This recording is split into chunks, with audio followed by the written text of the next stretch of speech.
নমস্কার, আমার চ্যানেলে তোমাদের সবাইকে স্বাগত। আজ আমি তোমাদের শোনাবো লেখক হরিনারায়ণ চট্টোপাধ্যায়ের লেখা গুপ্তধনের সন্ধানে।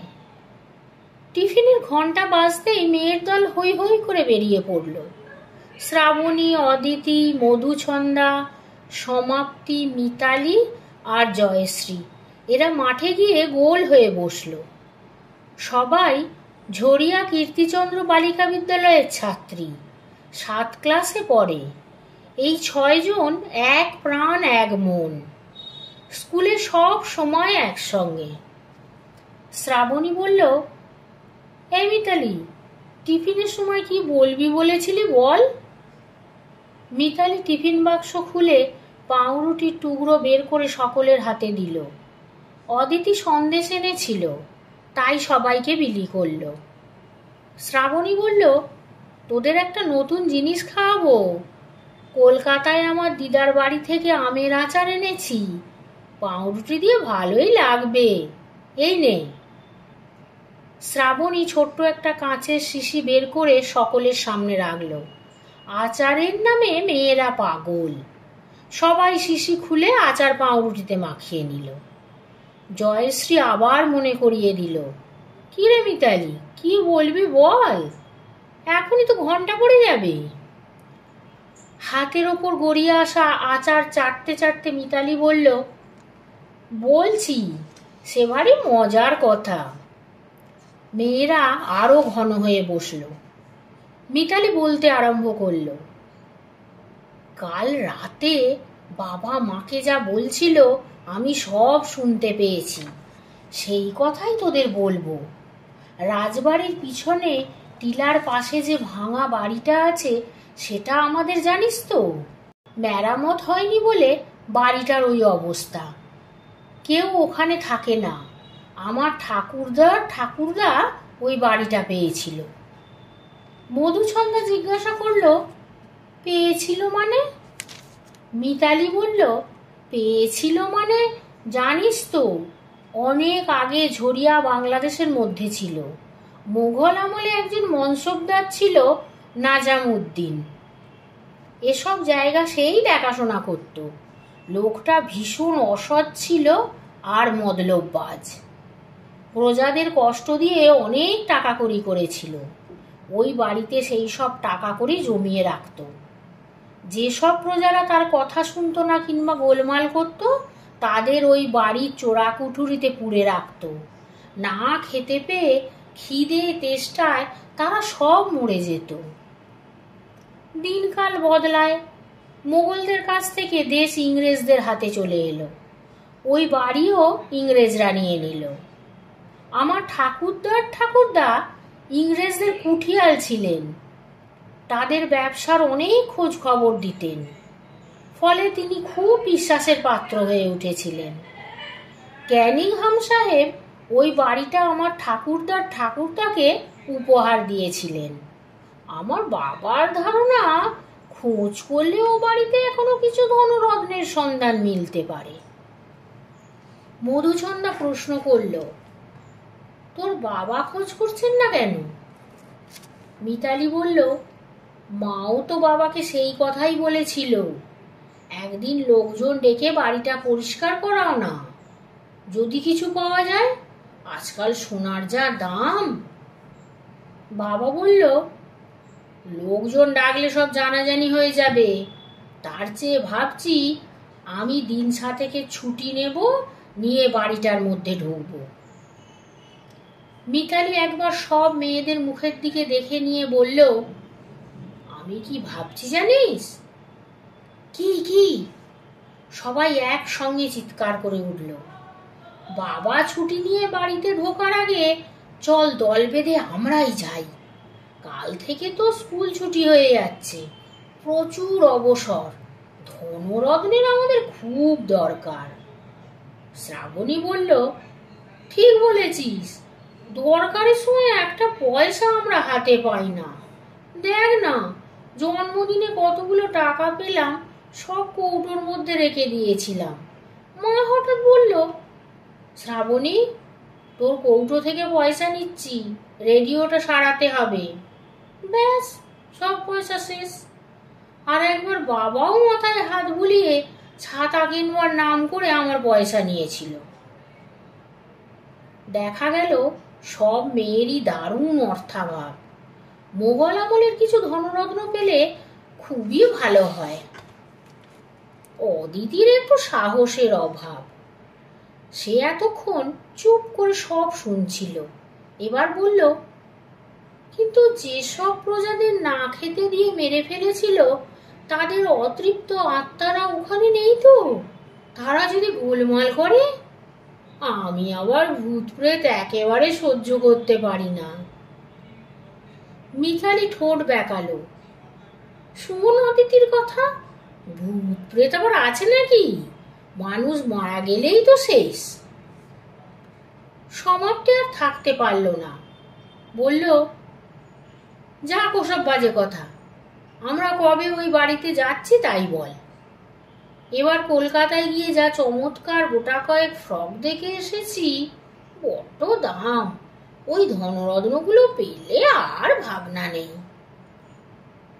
ঠিক হলো কাল থেকে ছুটি। কালকের দিন বাদ দিয়ে পরশু দিনই ওই বাড়ির মধ্যে ঢোকা হবে। ইতিমধ্যে মিতালি বাড়ির সদর দরজার চাবিটা জোগাড় করে রাখবে। জয়শ্রী বলল, শোন, কিছু টর্চ আর গোটা কয়েক থলে সবাই সঙ্গে নিবি। অন্ধকারে টর্চ খুব কাজে লাগবে, আর ধনরত্ন বয়ে আনার জন্য থলেও দরকার। এও ঠিক হলো। দুপুরবেলা সবাই বাড়ির মধ্যে ঢুকবে, আর সন্ধ্যার সময় অদিতিদের মোটর টিলার নিচে অপেক্ষা করবে। না হলে অত ধনরত্ন বয়ে আনা সম্ভব নয়। শ্রাবণীদেরও মোটর আছে, কিন্তু মোটর চালায় শ্রাবণীর বাবা। তার বাবা গেলে আর ধনরত্নের একটি টুকরো মেয়েরা পাবে না। ঠিক দিনে দুপুরবেলা শ্রাবণীদের উঠোনে সবাই এসে জড়ো হলো। শ্রাবণীর বাবা কোটে, মা অচেতন, কাজেই কোনো অসুবিধা নেই। জয়শ্রী বলল, আমি পাঁজি দেখেছি, দুপুর 1:22 যাত্রা শুভ। এখন ঠিক 1টা, আর 22 মিনিট পরে আমরা রওনা হব। 6 জন মেয়ে 4টি টর্চ এনেছে, কিন্তু সকলের হাতেই পাট করা কাপড়ের থলে। ঠিক 1:22 মেয়েরা যাত্রা শুরু করলো। রাজবাড়ি পিছনে রেখে টিলা পার হয়ে চলল। এখানে রাস্তা নেই, পায়ে চলা সরু পথ। তেঁতুল, বট আর অশ্বত্থ গাছে দিনের বেলাতেও জায়গাটা অন্ধকার। ঝিঝি ডাকছে। গাছের গুঁড়ি বেয়ে কাঠবেড়ালি ওঠানামা করছে। মেয়েরা সন্তর্পণে পা ফেলে এগোতে লাগলো। বাঁক ঘুরতেই দেখা গেল জরাজীর্ণ একটি বাড়ি। ইটের ফাঁকে ফাঁকে বট অশ্বত্থের চারা। সামনের বারান্দাটা ভেঙে মাটিতে পড়ে গেছে। ছাদের কিছুটা নেই। বাড়িটার আদিতে কি রং ছিল সেটা বলা মুশকিল। এখন বৃষ্টির প্রকোপে কালো একটা আস্তরণ পড়েছে। মিতালি মনে করিয়ে দিল, চাবিটা এনেছিস তো? মিতালি নিজের গলার হারটা তুলে ধরল।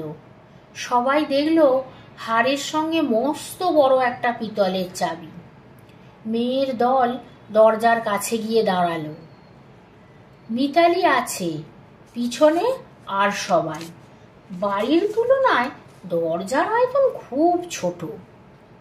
দরজার ওপর উর্দু ভাষায় কি সব লেখা রয়েছে। মিতালি বলল, জয়গুরু। তারপর নিচু হয়ে দরজাটা খোলার জন্য চাবি বের করল। দুটো বিরাট গাছ ডালপালা ছড়িয়ে এদিকে দাঁড়িয়ে আছে, ফলে জায়গাটা রীতিমতো অন্ধকার। কিছুক্ষণ চেষ্টা করে মিতালি বলল, কই রে, তালা তো খুঁজে পাচ্ছি না। কুঁজো হয়ে আমার পিঠে ব্যথা হয়ে গেল, তোরা কেউ চেষ্টা কর। এবার শ্রাবণী এগিয়ে গেল, হাতের টর্চ জ্বালিয়ে এদিক ওদিক দেখে বলল, কই রে, তালাই তো নেই, ভাঙা কবজা পড়ে রয়েছে। জয়শ্রী বলল, সর্বনাশ, তাহলে নিশ্চয়ই কেউ আগে এসে ধনরত্ন সব নিয়ে গেছে। আমাদের পরিশ্রমই সার হলো। মেয়েরা কেউ কিছু বলল না, শুধু মধুছন্দা গায়ের সমস্ত শক্তি দিয়ে দরজায় ধাক্কা দিল। দরজাটা কেঁপে উঠল, কিন্তু খুলল না। তখন সব মেয়েরা একসঙ্গে দরজার উপরে এসে পড়ল। তারপর প্রাণপণ শক্তিতে ধাক্কা, ক্যাঁচ কোঁচ ক্যাঁচ, বিকট শব্দ করে দরজার পাল্লা দুটো হঠাৎ খুলে গেল। জয়শ্রী আর মধুছন্দা সামনে ছিল। তারা টাল সামলাতে না পেরে হুমড়ি খেয়ে পড়ল। দরজাটা খোলার সঙ্গে সঙ্গে কতকগুলো কালো কালো ছায়া মেয়েদের মাথার উপর দিয়ে উড়ে চলে গেল। অদিতি কাঁপতে কাঁপতে বলল, রাম রাম, নিশ্চয়ই সেই অতৃপ্ত আত্মা, যেসব প্রজাদের অনাহারে মেরে ফেলেছিল তারা। শ্রাবণী বলল, দূর, আত্মা টাত্মা নয়, বাদুর, ওই দেখ না, বাইরে গাছের ডালে সব ঝুলছে। মেয়েরা কোমর বেঁধে সব ঢুকে পড়ল। বাড়ির মধ্যে বিশ্রী একটা গন্ধ, নিঃশ্বাস নেওয়া যাচ্ছে না। সমাপ্তি সাবধান করে দিল, এখন কেউ ভেতরে যেও না। অনেক বছর বাড়িটা বন্ধ ছিল, ভেতরে গ্যাস হয়েছে, একটু অপেক্ষা কর, বাইরের হাওয়া ভেতরে ঢুকুক, তারপর। মেয়েরা সবাই সার বেঁধে দরজার কাছে দাঁড়ালো। কেউ কেউ আবার নাকে কাপড় জড়ালো। একটু পরে একে একে সবাই ভেতরে ঢুকলো। পাশের ঘরটা খুব ছোট, তার উপর অন্ধকার। অন্ধকারে চোখ একটু অভ্যস্ত হয়ে যেতে সকলে দেখল সার সার অনেকগুলো মাটির জ্বালা। মিতালি আনন্দে চেঁচিয়ে উঠল, এর মধ্যে নিশ্চয়ই ধনরত্ন আছে, থলেগুলো নিয়ে আয়। জয়শ্রী যেমনি সামনের মাটির জারে হাত ঢোকাতে গেছে, অমনি গম্ভীর গলায় আওয়াজ হলো,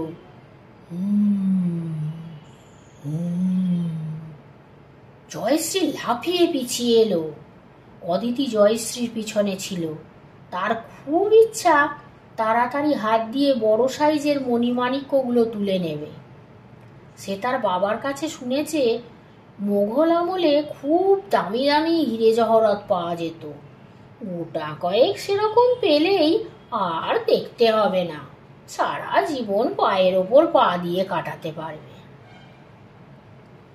হুম হুম শব্দ শুনে উপর দিকে চেয়ে অদিতি হাউমাউ করে চেঁচিয়ে উঠল, ওরে বাবা রে, গেলাম রে, আমাকে বাঁচাও। মধুছন্দা জিজ্ঞাসা করলো, তোর কি হলো রে, ওরকম করছিস কেন? কোনো কথা না বলে অদিতি আঙুল দিয়ে দেখালো। সব মেয়েরা মুখ তুলে দেখল।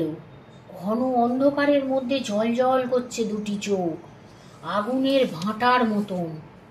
মেয়েরা পিছিয়ে এলো। মিতালি বলল, ব্যাপারটা বুঝতে পেরেছি।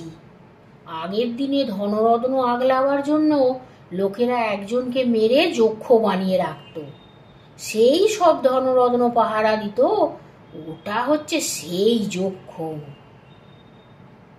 অদিতি কেঁদে উঠল, আমার ধনরত্নের দরকার নেই ভাই, তোরা আমাকে বাড়ি পৌঁছে দে, আমি একলা যেতে পারবো না।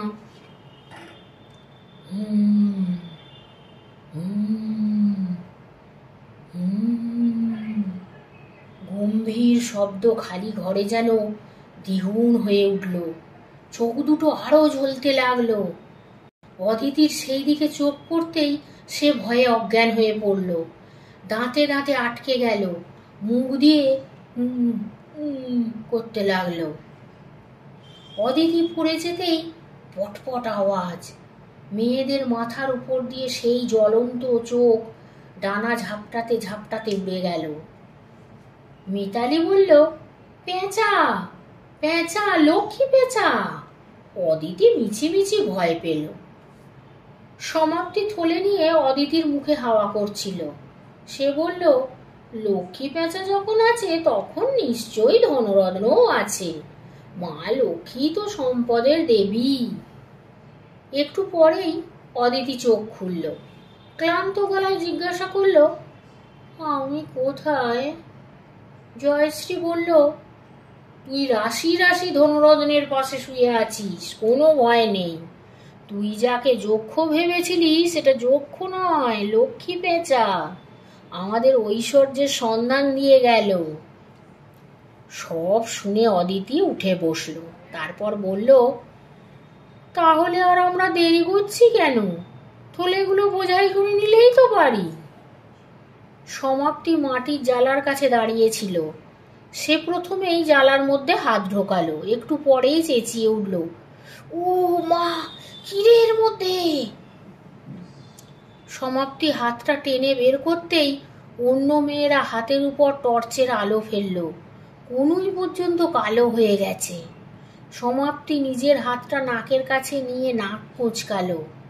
কি বিশ্রী গন্ধ রে বাবা, অন্নপ্রাশনের ভাত উঠে আসার দাখিল। শ্রাবণী এগিয়ে গিয়ে শুকে বলল, এ তো পচা গোবর রে, জমিতে সার দেওয়ার জন্য দরকার হয়। মধুছন্দা বলল, সব জ্বালাগুলোতেই কি গোবর আছে? হাত দিয়ে দেখ না। কিন্তু দেখবে কে? দুর্গন্ধের জন্য কেউ হাত ঢোকাতে রাজি হলো না। শেষকালে জয়শ্রী সব জ্বালাগুলোর মধ্যে উঁকি দিয়ে দেখল, সবগুলোতেই এক ব্যাপার, পচা গন্ধ। মনে হলো এগুলোতে সার পচিয়ে রেখেছে। শ্রাবণী বলল, এখানে কিচ্ছু নেই, চল পাশের ঘরে দেখা যাক। সবাই পাশের ঘরে ছুটল। ঢোকবার মুখেই বাধা, দরজায় পুরু মাকড়সার জাল। মেয়েদের চুলে, চোখে, মুখে জড়িয়ে গেল। রুমাল দিয়ে চোখ মুখ মুছে সবাই ভেতরে ঢুকলো। মধুছন্দা বলল, এই হাতের টর্চগুলো জাল, এ ঘরে কি আছে দেখি। 4 জন মেয়ে 4টে টর্চ টিপল, 3টেই জ্বলল না। কি বরাত! বোধহয় ব্যাটারি খতম, শুধু অদিতির টর্চটা জ্বলল। সেই আলোয় দেখা গেল কোণের দিকে অনেকগুলো বেতের ধামা, মেঝের ওপর টুকরো টুকরো কাঠ ছড়ানো। মিতালি বলল, এই অদিতি, তোর টর্চের আলো অত কাঁপছে কেন? অদিতি কি উত্তর দেবে? তার সারা দেহই ঠক ঠক করে কাঁপছে, সেই জন্য টর্চের আলোও কাঁপছে। সমাপ্তি বলল, তুই এক কাজ কর অদিতি, টর্চটা ওই কাঠের টুকরোর ওপর রাখ, তাহলে আলোটা কাঁপবে না, সবাই দেখতে পাবে। পাশেই চৌকো একটা কাঠের বাক্স ছিল, অদিতি তার উপরে টর্চটা রাখলো। 2-1 মিনিট, তারপরেই দারুণ কাণ্ড আরম্ভ হলো। টর্চ শুদ্ধ কাঠের বাক্সটা ছোটাছুটি আরম্ভ করলো, একবার এদিক আর একবার ওদিক, তারপর চরকির মতো বো বো করে। কখনো কোনো মেয়ের গায়ের উপর এসে পড়তে লাগলো। এতক্ষণ কয়েকজন মেয়ে তবু সাহস করে এগোচ্ছিল, কিন্তু টর্চের কাণ্ড দেখে সবাই চেঁচামেচি শুরু করলো। অদিতি তো কাঁদতেই লাগলো। ওরে বাবা, ঘূর্ণিভূতের পাল্লায় পড়েছি, কে কোথায় আছো বাঁচাও, আমার ধনরত্নের দরকার নেই, আমার যা আছে সেই ভালো। ছোটাছুটি করতে করতে জয়শ্রী আর মধুছন্দা নিজেদের মধ্যে ধাক্কা লেগে দুজনে দুদিকে ছিটকে পড়ল। টর্চের থামবার নাম নেই, প্রচন্ড বেগে ছোটাছুটি করে চলেছে। শ্রাবণী বলল, চল আমরা বেরিয়ে পড়ি, আর এখানে থাকা নিরাপদ নয়। শ্রাবণীর কথা শেষ হওয়ার সঙ্গে সঙ্গে মেয়ের দল ছিটকে এদিকের ঘরে চলে এলো। তাড়াতাড়ি আসতে গিয়ে জয়শ্রী আর অদিতি পায়ে পায়ে জড়িয়ে একটা মাটির জালার উপর সজোরে গিয়ে পড়ল। ফটাস করে শব্দ, মাটির জালা ভেঙে টুকরো টুকরো হয়ে গেল, আর ভিতরের পচা সারে জয়শ্রী আর অদিতি স্নান করে উঠল। আপাদ মস্তক কুচকুচে কালো, শুধু চোখের দুটো সাদা অংশ দেখা গেল। বিপদের উপর বিপদ। অদিতির সেই টর্চ মেয়েদের পিছনে এসে আগের মতন ছোটাছুটি শুরু করলো। সেই আলোয় অন্য মেয়েরা অদিতি আর জয়শ্রীর চেহারা দেখেই আঁতকে উঠল। ওরে বাবা, ও দুটো পেদনি নাকি রে? অদিতি আর জয়শ্রী দুজনেরই নাকে কালো কালো ষাঁড় ঢুকে গিয়েছিল। ভালো করে কেউ কথা বলতে পারছিল না। মেয়েরা ভয় পাচ্ছে দেখে অদিতি বলল, এই, আমাদের দেখে তোরা ভয় পাচ্ছিলি কেন? আমাদের চিনতে পারছিস না? ঢোকবার সময় ঠেলে দরজা খুলে সবাই ঢুকেছিল। সেই দরজা আবার বন্ধ হয়ে গেছে। মেয়েরা অনেক চেষ্টা করেও ভেতর থেকে দরজা আর খুলতে পারল না। সর্বনাশ! সারা রাত এই ভুতুড়ে বাড়িতে বন্ধ থাকলে কেউ প্রাণে বাঁচব না। মেয়েরা কান্না শুরু করে দিল। মেয়েদের কান্না ছাপিয়ে শোঁ আওয়াজ কানে গেল। মনে হলো ঘরের মধ্যে দুটো দৈত্য বুঝি ঝটপট শুরু করেছে। টর্চটা এখন এক জায়গায় স্থির হয়ে গেছে। মনে হচ্ছে বিকট শোঁ আওয়াজে চোরকি ভূত বুঝি ভয় পেয়ে গেছে। ইতিমধ্যে অদিতি আর জয়শ্রী নিজেদের রুমাল, ফ্রক আর কাপড়ের থলি ঘষে গা থেকে পচা সার অনেকটা উঠিয়ে ফেলেছে। তাদের এবার চেনা যাচ্ছে। সব মেয়েরা দরজার সামনে দাঁড়িয়ে প্রাণপণ শক্তিতে দরজা ধরে টানল, কিন্তু দরজা 1 ইঞ্চি ফাঁক হলো না। মধুছন্দা আর সমাপ্তি দরজার কাছে মুখ রেখে চেঁচালো, কে আছো, বাঁচাও! আমরা 6 জন মেয়ে এই পোড়ো বাড়িতে আটকে পড়েছি। কোনো সাড়া নেই। অদিতি বলল, আরো জোরে চেঁচা, রাজবাড়িতে অনেক লোক আছে, তারা যদি শুনতে পায় ঠিক বাঁচাতে আসবে। এবার সবাই চেঁচাতে আরম্ভ করলো। বাইরে থেকে সাহায্যের জন্য কেউ তো এলোই না, বরং মেয়েদের চিৎকারের সঙ্গে সঙ্গে টর্চ আবার ছোটাছুটি শুরু করলো, এবার আরো বিদ্যুৎ বেগে। প্রথমে মিতালির চোখে পড়ল। আলোটা স্থির নয়, অনবরত ঘুরছে, কিন্তু তাতেই দেখা গেল, ওই দেখ! মিতালি আঙুল দিয়ে দেখালো, পিছনের দেওয়ালে হাত 3 লম্বা একটা সাপ, গাঢ় কালো রং, বেশ মোটা, একভাবে চুপ করে রয়েছে। মারাত্মক অবস্থা, চারদিক বন্ধ, পালাবার কোনো পথ নেই। এই সময় এই সাপটা যদি লাফিয়ে নিচে পড়ে তাহলে কেউ আর বাঁচব না। সাপের যা আকৃতি, পাহাড়ে সাপ, নিঃশ্বাসেও বিষ।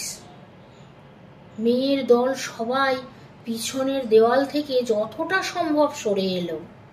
অদিতি কাঁদতে কাঁদতে বলল, কি মুশকিলেই যে পড়েছি, কাকে ডাকি বলতো? রামকে না মনসাকে? কে বাঁচাবে? এদিকে আবার ঘূর্ণিভূত, তার উপরে ফোঁস।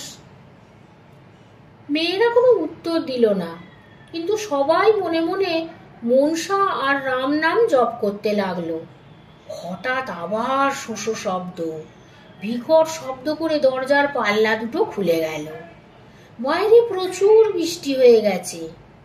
এখন বৃষ্টি নেই, হালকা রোদ উঠেছে। দরজার পাল্লা দুটো খুলতেই আর এক কাণ্ড। একটার পাল্লা সবেগে টর্চের উপর গিয়ে পড়তেই টর্চটা ঠিকরে পড়ল, আর কাঠের বাক্সটা উল্টে যেতেই তার মধ্য থেকে বিরাট সাইজের একটা ইঁদুর ছুটে পালালো। জয়শ্রী বলল, ও মা, চোর কি ভূত নয়, বাক্সের মধ্যে ইঁদুর ঢুকে ছোটাছুটি করছিল।